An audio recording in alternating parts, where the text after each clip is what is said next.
Good morning students, welcome to BIMT YouTube channel. Advertising management आपका subject है और आज आपका नेक्स्ट लेक्चर है इसका। पहले हमने इसकी मीनिंग पढ़ा था, नेचर पढ़ी थी, ऑब्जेक्टिव्स किए थे। आज हम करेंगे इसका स्कोप कि आखिर इसका स्कोप क्या है। अगर स्कोप हम देखना चाहें तो इसका फर्स्ट स्कोप हम ले सकते हैं scope of advertising by budget. Budget के साथ उसका स्कोप अगर हम रिलेट करना चाहें तो किस तरीके से होगा कि advertising there is always a budget allocated for advertising and promotion within the marketing budget. कि मार्केटिंग बजट जो हमारा होता है उसके अंदर हमारा एडवर्टाइजिंग बजट के लिए भी एक स्कोप, एक पार्ट होता है कि हमने एडवर्टाइजिंग, अगर एडवर्टाइजिंग के थ्रू अपने प्रोडक्ट को प्रमोट करना है तो कितना बजट हमने एडवर्टाइजिंग के लिए रखना है। क्योंकि अगर हम बजट एलोकेट नहीं करेंगे तो हमें फर्दर पता नहीं होगा कि हमने कितना स्पेंड कर दिया है और कितना हम कर सकते हैं। हो सकता है कि हमने कम स्पेंड किया हो, हमारे पास पोटेंशियल ज्यादा हो, ज्यादा मीन्स यूज कर सकते हैं एडवर्टाइजिंग के लिए। या हो सकता है अगर बजट प्रिपेयर ना हो तो हम ये भी हो सकता है कि अगर हमने जो स्पेंड किया है वो एक्सेसिव है, वो हमारे बाकी जो स्कोप है उन्हें भी वो ले रहा है, जो हमारे कॉस्ट है वो बढ़ रही है। इसलिए एक एडवर्टाइजिंग बजट बनाना बहुत जरूरी है। इसलिए इसके स्कोप में हम करेंगे कि पहले हम एक बजट प्रिपेयर अगर कर लेते हैं तो हमारी एडवर्टाइजिंग का हम बेस्ट मीन चूज कर सकते हैं कि हमने किस तरीके से एडवर्टाइज करना है। फॉर एग्जाम्पल, अगर हमारा बजट बहुत ज्यादा है एडवर्टाइजिंग के लिए तो हम काफी चैनल्स हैं एडवर्टाइजिंग के, जिस तरीके से हम टीवी पर एडवर्टाइजमेंट कर सकते हैं, पूरी एडवर्टाइजमेंट अपनी बनाकर, या कैंपेन्स चला सकते हैं। उसके लिए भी बजट चाहिए होता है, कैंपेन्स के लिए भी। डोर टू डोर के तो हमारा सेलिंग में आता है, एडवर्टाइजिंग में हमारे पेम्पलेट्स आ जाएंगे, हमारे होर्डिंग्स आ जाएंगे जो लगे होते हैं। तो ये सब चीजें भी हमारी एडवर्टाइजिंग बजट में हम डिसाइड कर सकते हैं कि हमारा एडवर्टाइजमेंट के लिए कितना बजट है हमारा, तो उस अकॉर्डिंगली हम उसे यूटिलाइज करते हैं। हमने नेचर, स्कोप वगैरह इसका पढ़ लिया हुआ है। स्कोप आज हम कर रहे हैं, नेचर और ऑब्जेक्टिव्स हमने पढ़ लिए हैं कि आखिर इसका किस तरीके का होता है और क्या इसके ऑब्जेक्टिव्स हैं, एडवर्टाइजिंग क्यों की जाती है। ठीक है, अगर आपको यहाँ से आज आपने ज्वाइन किया है तो आप पुराने लेक्चर्स भी आपके साथ में लिंक है, आप देख सकते हैं वहां पर अपने सेकेंड ईयर के सिलेबस में अपने जो हमारे वीडियोस हैं, तो आप वहां से भी पढ़ सकते हैं। अभी हमारा फर्स्ट स्कोप होगा scope of advertising by budget. अगर विजिबिलिटी की भी प्रॉब्लम है तो वो आपको नोट्स अटैच किए हुए हैं साथ में। नेक्स्ट है scope of advertising by deliverables, कि जिस तरीके से हम डिलीवरी करते हैं अपने प्रोडक्ट की, जो मीन्स है हमारे, उनका क्या स्कोप है एडवर्टाइजिंग में। Once the budget is decided, the marketing plan can be projected further. A detailed scope of work that deliverables require can be outlined. कि हमें किस तरीके से हम अपने प्रोडक्ट को डिलीवर कर सकते हैं, हमारे पास क्या क्या मोड्स हैं, हम उसके बाद वो चूज कर सकते हैं। फर्स्ट ऑफ ऑल हमने क्या करना है, बजट डिसाइड करना है कि हमारा इतना बजट है। उसके बाद ही हम अपने डिलीवरेबल्स को डिसाइड कर सकते हैं कि हमने कौन सा मोड चूज करना है डिलीवरी करने में ये प्रोडक्ट्स की। थर्ड है हमारा scope of advertising by allocating deliverables. पहले तो हमने किया कि एडवर्टाइजिंग बाय डिलीवरेबल्स, कि हमने एडवर्टाइज किया। जैसे फॉर एग्जाम्पल आपने कई बार देखा होगा कोई ट्रक निकल रहा है, कोई ऑटो व्हीकल निकल रही है, तो उसके ऊपर किसी ने अमूल का एडवर्टाइजमेंट है, किसी और तरीके का है, या आप किसी चीज के साथ उस चीज की कर रहे हो कि ये फ्री है इस चीज के साथ, तो वो भी एडवर्टाइजमेंट का ही हिस्सा है। तो उस तरीके से वो हमारा होगा एडवर्टाइजिंग बाय डिलीवरेबल्स, कि आप अपनी दूसरे डिलीवरेबल्स के साथ भी अपना प्रोडक्ट को एडवर्टाइज कर रहे हो। और ये है scope of advertising by allocating deliverables. Allocating deliverables में हमारा क्या आ जाएगा, television, online, mobile, press, magazine, ये सब चीजें हमारी आ जाएंगी एलोकेटिंग डिलीवरेबल्स की। हम कहाँ पे एलोकेट कर सकते हैं हम इसे। पहले तो हमने चूज कर लिया कि हम डिलीवरेबल्स के थ्रू एडवर्टाइज कर देते हैं। जैसे अगर एक सोप के साथ एक लोशन फ्री आ रहा है तो हमने सोप तो हम सेल कर रहे हैं, लेकिन साथ साथ हम किसकी प्रमोशन कर रहे हैं, अपने लोशन की, बॉडी लोशन की, या फेस वॉश की, या कोई भी ऐसा प्रोडक्ट है उस चीज की। कई बार टूथपेस्ट के साथ सोप फ्री होता है, कई बार कोई और चीज यूज होती है, अगर रिटेबल्स है उसके साथ भी कई बार हमें कोई चीज फ्री में मिल जाती है, कोई डिस्काउंटेड प्राइस में मिल जाती है, स्कीम्स बनी होती है। तो एक तरह हम एडवर्टाइजमेंट भी कर रहे हैं, ये किसी की पैकेजिंग के ऊपर उस चीज की लिखी हुई है। ठीक है, तो हमारा ये होगा scope of advertising by deliverables, second point होगा। थर्ड होगा scope of advertising advertising by allocating deliverables, कि हम कैसे एलोकेट कर सकते हैं उसे। नेक्स्ट हमारा पॉइंट आएगा scope of advertising by strategy, कि हमने स्ट्रेटेजी किस तरीके की यूज करनी है अपनी एडवर्टाइजमेंट के लिए। Once the deliverables are allocated, advertising agencies can define the strategic requirement by brand or category, कि हम किस तरीके की स्ट्रैटेजी यूज कर सकते हैं अपने ब्रांड्स के लिए या अपनी कैटेगरी को सेट करने के लिए या स्कोप ऑफ वर्क को डेवलप करने के लिए। तो ये स्ट्रैटेजी भी हमें पहले से ही डिसाइड करनी होती है कि हमारे स्कोप के अंदर आएगा, कि एडवर्टाइजमेंट के अंदर हम ये सारी चीजें कवर करते हैं। उसके बाद हमारा नेक्स्ट पॉइंट है हमारा मीडिया। मीडिया मीन्स वो ऐसा मोड जिसके थ्रू हम एडवर्टाइजमेंट करते हैं। जैसे हमारे मीडिया के चैनल ऑफ कम्युनिकेशन जैसे television, radio, newspapers, magazines etcetera. तो हम किसी भी वे में, इन सब में से किसी भी वे से अगर हम अपनी बात को, अपने प्रोडक्ट को, अपनी सर्विसेज को, अपने आइडिया को एडवर्टाइज करते हैं तो वो हमारा मोड ऑफ कम्युनिकेशन हमारा मीडिया कहलाता है, जो हमारा विजुअल या ऑडिबल होता है। और इसकी कॉस्ट भी हमें जो हमारा सुटेबल अगर हम मीडिया यूज करेंगे तो हमारी कॉस्ट भी इफेक्टिव रहेगी, ज्यादा कॉस्ट नहीं बढ़ेगी। फॉर एग्जाम्पल अगर हम टीवीज पे एडवर्टाइजमेंट करते हैं तो वो ज्यादा से ज्यादा लोगों पर की रेंज में पहुंच सकती है। होर्डिंग्स हो सकता है कि 1% अवॉइड कर दे। आप अपना ही एग्जाम्पल लीजिए, कॉलेज आते हुए कितने ही होर्डिंग्स लगे होते हैं कि आप हर किसी को देखते हुए आते हैं। कुछ लोग होते हैं जो देखते हैं, किन्हीं का इंटरेस्ट होता है, कुछ का नहीं होता है। वो नहीं देखते, वो बॉदर नहीं करते कि क्या है क्या नहीं है, किस चीज की होर्डिंग्स लगी हुई है, किस चीज की एडवर्टाइजमेंट हो रही है, कौन सी सर्विस की हो रही है, कौन सा स्कूल कॉलेज किसकी हो रही है। आजकल एक एडवर्टाइजमेंट का तरीका ये भी है कि आप अपने होर्डिंग्स लगा दीजिए बड़े बड़े, लेकिन वो हर किसी की अप्रोच में आएंगे जरूरी नहीं है। तो इसलिए हमें ऐसा मीडिया चूज करना चाहिए जो ज्यादा से ज्यादा लोगों की अप्रोच में है। नेक्स्ट हमारा पॉइंट आता है मैसेजेस का। अब मैसेजेस क्या है? मैसेज एक हमारा structured keeping the objectives of the communication, कि हम क्या मैसेज कन्वे करना चाहते हैं, हम अपने प्रोडक्ट के बारे में क्या बताना चाहते हैं, उसके फीचर्स के बारे में क्या बताना चाहते हैं, वो हमारा मैसेज होगा कि हम क्या मैसेज देना चाहते हैं। अगर हम कोई ब्यूटी प्रोडक्ट एडवर्टाइज कर रहे हैं, उसकी एडवर्टाइजमेंट कर रहे हैं, तो हम क्या मैसेज देना चाहते हैं कि अगर आप हमारा ब्यूटी प्रोडक्ट यूज करोगे तो आपको बहुत बेनिफिट होगा। तो आपके जो अगर पिंपल्स का, अगर जैसे हिमालय का आता है तो पिंपल्स के लिए आता है कि पिंपल्स आपके निकल रहे हैं, आप हिमालय यूज कीजिए तो आपका पिंपल्स में कम हो जाएंगे आपके पिंपल्स। ये इस तरीके से फेयर एंड यूज करोगे तो आपका रंग साफ हो जाएगा। टूथपेस्ट आप ये यूज करोगे तो आपके टीथ मजबूत हो जाएंगे, आपके जो दांत हैं वो मजबूत हो जाएंगे। अगर आप ये वाले कपड़े यूज करोगे तो आपका स्टाइल नजर आएगा। मतलब एक मैसेज कन्वे करते हो आप। जैसे मिंत्रा के आते हैं आजकल, होम शॉप के आते हैं, फ्लिपकार्ट के आते हैं, तो उस तरीके से वो एक मैसेज कन्वे करते हैं कि हर तरीके का प्रोडक्ट यहाँ पे मिलता है और लेटेस्ट मिलता है। एक मैसेज जो है जो आपने कन्वे किया है।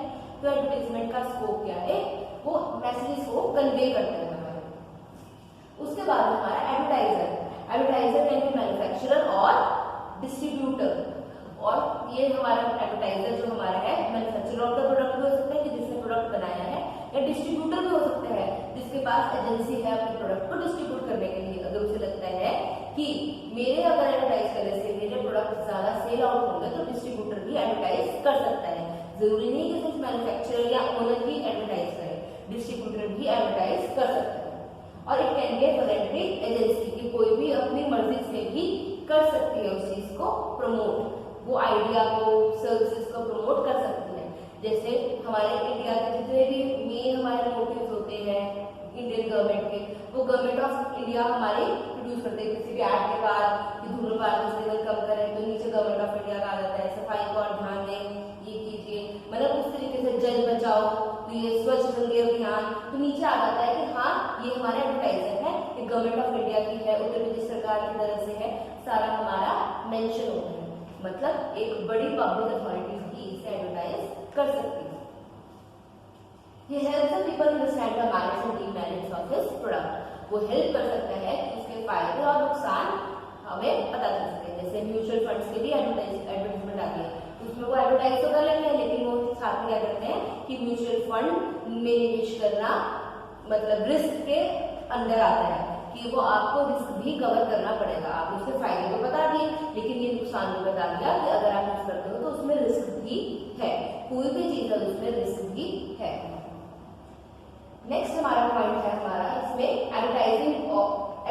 एडवर्टाइजिंग ऑब्जेक्टिव्स कि हम एडवर्टाइज कर रहे हैं, उसके जो ऑब्जेक्टिव्स हैं वो भी हमारे स्कोप के अंदर आते हैं। हमारा एडवर्टाइजमेंट हम कुछ कर रहे हैं, उसके ऑब्जेक्टिव्स को भी हमें ध्यान में रखना चाहिए कि हमारा एडवर्टाइजमेंट का मेन पर्पस क्या है, किस एम से हम एडवर्टाइज कर रहे हैं। The basic objective of advertising is to create awareness in the minds of people, कि हम अवेयरनेस लेके आए लोगों के माइंड में कि हाँ हमारा ये प्रोडक्ट है, आप इसे यूज कीजिए, इसके ये फायदे होंगे आप लोगों को, या आप इसे अगर पहले सैंपल यूज कर सकते हैं, अगर आपको कोई साइड इफेक्ट हो तो इसे ना यूज कीजिए। मतलब इस तरीके से हम अवेयरनेस प्रोवाइड करते हैं कि आप ये प्रोडक्ट भी हमारा यूज कर सकते हैं। फिर हमारा merchandise. Merchandise include the products and services to be sold, कि जो भी हमारे प्रोडक्ट्स या सर्विसेज हैं जिन्हें हमने सेल करना है वो सारा हमारा मर्केंटाइज के टर्म के अंदर आ जाएगा। All consumer goods manufacturers and many industrial product marketers include advertising in their promotion mix, कि जो भी हमारे हैं एडवर्टाइजर्स हैं, सेलर्स हैं, या जो भी हमारे मार्केटर्स हैं वो प्रमोशन मिक्स में इस चीज को मर्केंटाइज की जो हमने गुड्स को सेल आउट करना है उसे भी इंक्लूड जरूर करते हैं। नेक्स्ट है हमारा एडवर्टाइजिंग फंक्शंस, कि कौन कौन से फंक्शंस हमारे हैं एडवर्टाइजिंग के, वो भी हमारे स्कोप के अंडर आएंगे। The important function of advertising is to communicate information about the product and its attributes, कि उसके क्या फायदे हैं, उसके साथ क्या चीजें लिंक्ड हैं, और हमारा प्रोडक्ट क्या है उसके बारे में लोगों को बताना ही मेन फंक्शन है, मेन ऑब्जेक्टिव है। ऑब्जेक्टिव में भी ये हमने क्या था और फंक्शन में हमने यही किया है बात। Advertising encourages the prospective buyers to purchase the product. It also helps to differentiate the product from its competitors, कि हमें अपने कॉम्पिटिटर्स जो उनके कॉम्पिटिटर्स हैं तो उनके साथ प्रोडक्ट में डिफरेंशिएशन में हेल्प करता है कि वो प्रोडक्ट ऐसा है, ये प्रोडक्ट ऐसा है। जैसे हमारी नई डिफरेंशिएबल वाली एडवर्टाइजमेंट आती है उसके थ्रू हमें डिफरेंस भी पता चलता है कि जो दूसरा प्रोडक्ट है उसका ये रिस्पॉन्स आएगा, जो हमारा प्रोडक्ट है वो इसका ये आएगा। तो हमारे एडवर्टाइजिंग फंक्शंस अगर हम देखें तो हमारे 4 प्राइमरी एडवर्टाइजिंग फंक्शंस होते हैं। जो होता है पर्सिपिटेशन, कि इसमें हम क्या करते हैं लोगों का ध्यान ज्यादा से ज्यादा अपने प्रोडक्ट की ओर लेकर आते हैं, उनमें अवेयरनेस बढ़ाते हैं। फिर से हमारा पर्सुएशन, कि उन्हें हम इन्फ्लुएंस करते हैं कि वो हमारा प्रोडक्ट आकर खरीदें, यूज करें, उसका बेनिफिट लें। फिर थर्ड है हमारा रीइंफोर्समेंट, कि उस चीज को बढ़ाना, ज्यादा लोगों तक पहुंचाना, कि वो अपने दोस्तों तक उस बात को कन्वे करें या उसमें नई नई चीजें लेके आना उनके अकॉर्डिंगली जो उनके फीडबैक है। फिर है हमारा रिमाइंडर, उन्हें बार बार याद दिलाना कि हाँ हमारा प्रोडक्ट अभी भी एग्जिस्टिंग है। जैसे मैंने अपने पिछले लेक्चर में आपको एडवर्टाइजमेंट दिया था घड़ी का, घड़ी डिटर्जेंट पाउडर था, उसका पहले एडवर्टाइजमेंट आता था लेकिन बाद में फिर थोड़े टाइम के लिए बंद हो गया, लेकिन अब उन्होंने फिर से उसका एडवर्टाइजमेंट देना स्टार्ट कर दिया मिस्टर बच्चू के थ्रू, और दिव्यांका त्रिपाठी उसके अंदर आते हैं। तो उसमें क्या है हमारा लोगों को फिर से पता चल गया कि हाँ ये प्रोडक्ट अभी भी एग्जिस्टिंग है, अभी भी एग्जिस्टेंस में है। अब हमारे स्कोप, नेचर, ऑब्जेक्टिव जो बेसिक चीजें हैं वो तो हो गई। अगर हमारा फुल फ्लेज क्वेश्चन आता है हमारा कि हाँ किस तरीके से है, तो ये सारी चीजें हमारे उसके अंदर कवर हो जाती हैं कि what is the meaning of advertising, what is it's nature, scope, तो ये हमारी चीजें इसमें इंक्लूड हो जाती हैं। लेकिन अगर एक और हमारा फर्स्ट मतलब जो इम्पोर्टेंट टॉपिक है वो है importance of advertising in business, के बिजनेस में एडवर्टाइजिंग की क्या इंपॉर्टेंस है। Advertising helps to introduce a new business, a new product or service, की एडवर्टाइजमेंट हमें हेल्प करती है बिजनेस को अपने नया प्रोडक्ट, सर्विस या आइडिया को प्रमोट करने के लिए, उसके बारे में इंट्रोड्यूस करने के लिए कि हाँ हमारा प्रोडक्ट ये मार्केट में आया है। मैंने एग्जाम्पल पहले भी दी थी कि कोई पिक्चर रिलीज होने से पहले ही हम उसकी एडवर्टाइजमेंट कर देते हैं, उसे इंट्रोड्यूस कर देते हैं कि हाँ ये पिक्चर, ये सॉन्ग ये आने वाला है। Next is importance, advertising gives breakthroughs to business. Breakthroughs means उन्हें न्यू अपॉर्चुनिटीज प्रोवाइड करती है। अगर वो लॉस में जा रहा है तो एडवर्टाइजमेंट के थ्रू हो सकता है वो प्रॉफिट में भी जाए, कि लोगों को पता चलता है उस चीज के बारे में। आपको पता होगा या नहीं पता होगा, एडवर्टाइजमेंट जितने लोग देखते हैं उसके भी उन कंपनीज को पैसे मिलते हैं उस चीज के। Advertising produces quick and dramatic breakthroughs over the years. Most businesses have experienced breakthroughs with the help of advertising. उन्हें बहुत हेल्प मिली है एडवर्टाइजिंग के थ्रू अपने प्रोडक्ट को और ज्यादा सेल करने में, उनकी सेल्स बहुत ज्यादा इंक्रीज हुई है कंपैरेटिवली।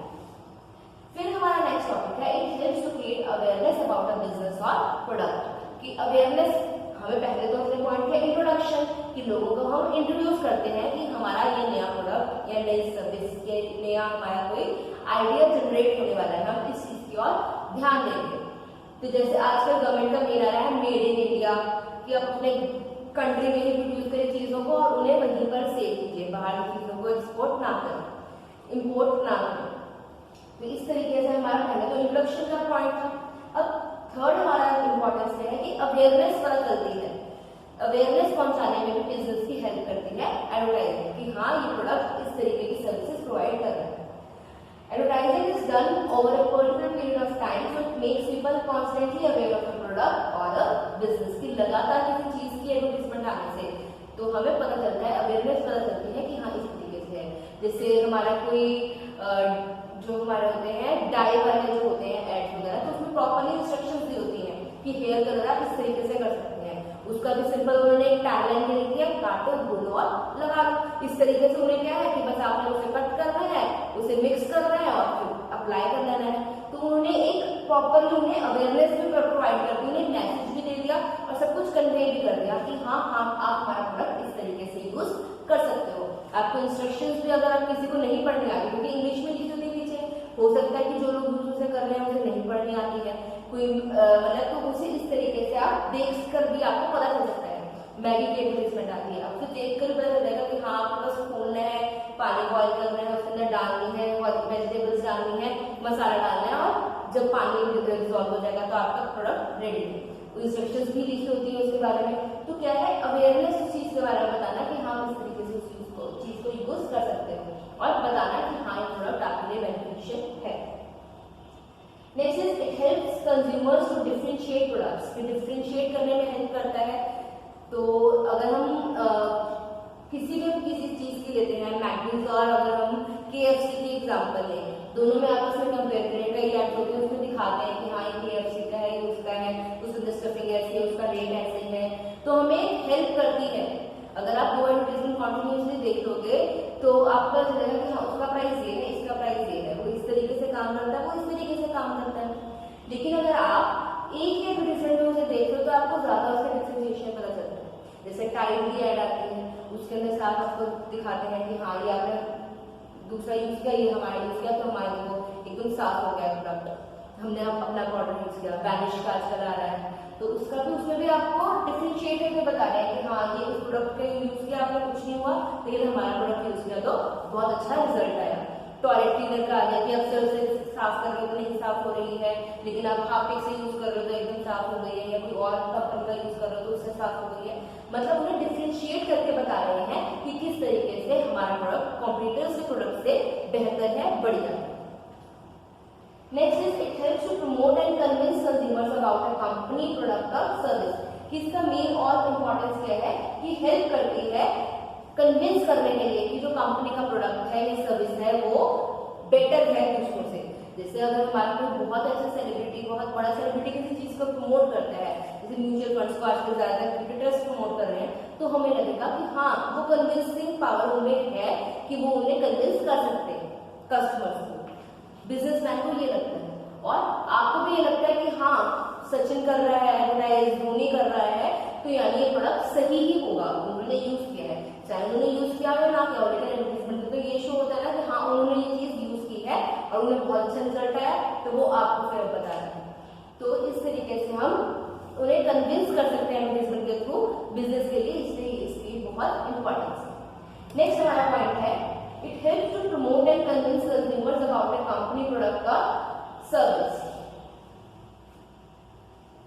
ये हमारा वही पॉइंट था। नेक्स्ट हमारा it helps to draw customers to a business and keep existing customers, कि जो हमारे पोटेंशियल कस्टमर्स हैं उन्हें लेकर आना और जो हमारे एग्जिस्टिंग कस्टमर्स हैं उन्हें अपने बिजनेस के साथ बनाए रखना। तो ये हमें हेल्प करता है एडवर्टाइजमेंट कि नए नए कस्टमर्स को लेकर आना और जो हमारे एग्जिस्टिंग कस्टमर्स हैं उन्हें अपने साथ जोड़े रखना, बनाए रखना। तो ये हमारा इंपॉर्टेंस का टॉपिक खत्म हो गया है। नेक्स्ट चैप्टर में हम नेक्स्ट लेक्चर में हम करेंगे टाइप्स ऑफ एडवर्टाइजिंग, कि किस किस तरीके की एडवर्टाइजिंग होती है। Sorry for the inconvenience. तो अगर आपको कोई भी पॉइंट में किसी भी तरीके से पिछले लेक्चर्स में, आज के लेक्चर में कोई भी प्रॉब्लम हो तो प्लीज कमेंट बॉक्स में, जिस लेक्चर में आपको प्रॉब्लम हो उसी लेक्चर के कमेंट बॉक्स में आप जरूर लिखें कि हमें इस तरीके की कोई प्रॉब्लम है, हमें ये कॉन्सेप्ट क्लियर नहीं है, हमें ये पॉइंट समझ में नहीं आया, किसी भी तरीके की जेन्युइन प्रॉब्लम है तो आप जरूर लिखें। ठीक है, तो अभी दैट्स इट फॉर टुडे। अभी आज का हमारा लेक्चर इतना ही है। तो जो भी आपको प्रॉब्लम है आप करें, नोट्स आपके सारे अटैच है आपकी वीडियो के साथ। Thank you.